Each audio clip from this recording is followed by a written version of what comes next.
So hey there, thanks very much for checking out my YouTube videos. I do greatly appreciate it. So we've done the intake on this particular vehicle, 2014 Chevy Cruze. We've been talking about it so far. So we're going to go for a little test drive. Again, this will probably be a quick little 10-minute run. Just going to run up to Walmart and back again and kind of get a feel for it. Make sure the check engine light doesn't come on. I've had it running idle for about half an hour. For a couple of reasons. I wanted to make sure nothing was leaking and there wasn't any weird noises that would come out for a period of time, and it seemed to do fine. Temperature gauge stays steady, again, because we replaced that thermostat, and we've also done a couple other little things, which seems to be working out great. Check engine lights off, so no problems there. Remote start works, so that's beautiful. Replaced a couple light bulbs while we were at it, so we did some license plate lights, and we upgraded them to the little LEDs. Maybe I'll talk about that later on. We also did a couple marker lights. So again, this is all stuff that I'm doing to get the car ready for safety. So I'm kind of going through the checklist in my head on what the old safety standards were, and I'm hoping that they parallel with the new safety standards that Ontario has come up with. Now, as near as I can tell from online, at least searching in October, there's not a lot of information out there as far as what they check and what the criteria is. So we've got new front brakes on it, all the bulbs work, heater works, windows go up and down, work properly. Intake's done, so it's idling smooth, whereas before it wasn't. So I think we're going to do okay on the inspection. But again, this is one of those things where I want to get all this stuff out of the way before I go in, because I don't want to get it kicked back out and have to repay for it again, which is what I understand is the case. So essentially, you get cracked $250 each time. So you want to kind of just make sure it's good to begin with. So let's go for a drive.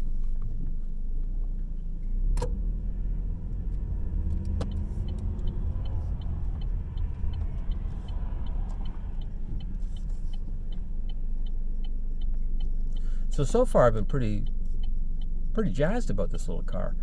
It really hasn't been a lot of repair work. It's been just basic maintenance stuff. So nothing major by any stretch of the imagination, which is great. It's left a little bit of room in the budget for perhaps picking up an audio upgrade. So we'll probably run the car for about a month on Turo. We'll see how that works, and if Bluetooth and some of the other issues that I think might be a selling point, I might just go ahead and upgrade to one of those little Tesla style audio systems, which I've got the LT1, which is a fairly basic car. It's not the bottom of the choice, but it's pretty close to entry level. By doing that, it upgrades me into a good Bluetooth system, allows me to have an audio library, GPS, so it kind of moves it up a little bit. Without it being leather or anything like that line, it would still be a nice little item to have as far as check mark on the Turo check sheet. So we'll see how that works out.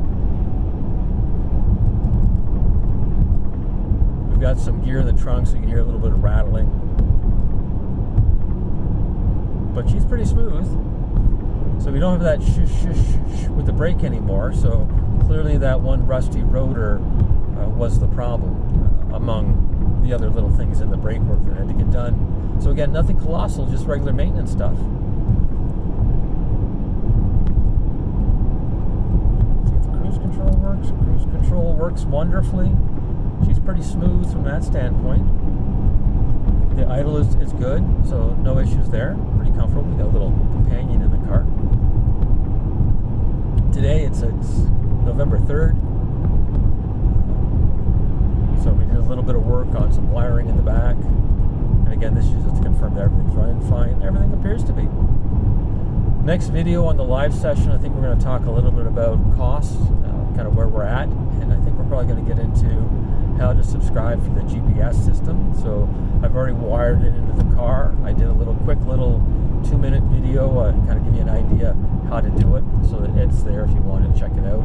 I put it conveniently located at the license plate, which I did. What I had to do is replace bulbs, but because I had access to a PowerPoint, I figured I'd just do a demonstration there because it was nice and easy, flat surface, no crawling around. Typically when I put the GPS system in, I'll tuck it under the dashboard, usually tie it into the audio package, PowerPoint, or maybe the cigarette lighter, something along that line. Or I'll do it underneath the hood, right beside the battery where you have your main computer, and then it kind of looks like it's just a random piece of equipment. So kind of nice, like a Rust module, you know, easy, no issues from there. Next week, it goes off for a safety check. Hopefully it passes with no issues. Then it goes out for a good spray and oil. And, if you're in southern Ontario, especially in a little rural area where they throw a lot of road salt down, it's a really good idea to once a year get in there for about $150, get everything sprayed. You don't need to go to a main franchise for that. It's just getting the job done is important. And if you see that it drips and pools all over the place, you know they've done a good job. Whereas if you go to a franchise store, typically they don't want to see that drip, so they want to just put enough on the car that you're not going to have any issues with your driveway.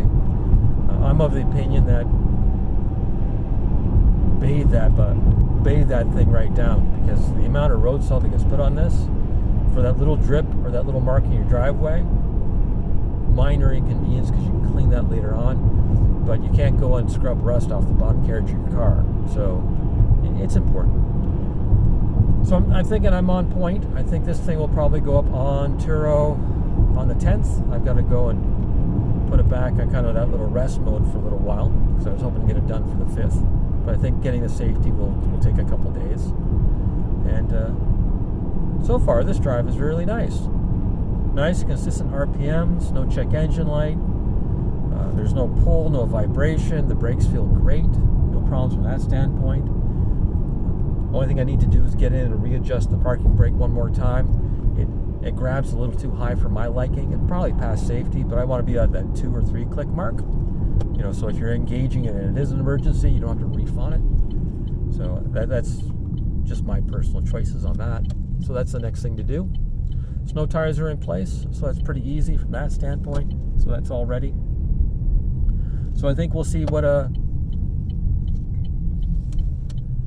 Cruze will fetch on Turo over the next 6 months, and we'll go from there. And again, the goal is to basically pay off the tax that I paid on the car, maybe pay off some of the service costs as far as related to doing the brakes and things along that line over that 6-month period. I like to see my money back as well, of course, just like anybody else would, but I think we're looking at 9 months or a year down the road on Turo, unless it books out for like months on end. But we'll see how it goes. We'll go from there. So again, thank you very much for checking out the video. I do appreciate it. If you could take the time to subscribe, that would be wonderful too, or put a little thumbs up so I get an idea that we're doing okay.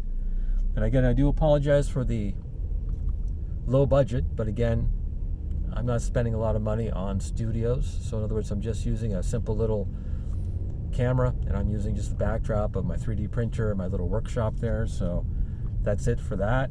So that's where my weeklies are going as far as updates. And these little 2-minute or 3-minute, or in this case, a 10-minute run is just going to be essentially what I'm doing that day, or just a recap of the work that's being completed. So hopefully that helps you out, keeps you informed. And again, if you've got any advice for being on Turo, or you've got a secret little golden nugget of information in regards to perhaps cheap insurance or affordable maintenance, or maybe a line on great parts, or maybe you know out there that there's a particularly good car that would be perfect for Turo, give me a call or drop me a line down below. A little conversation would be great.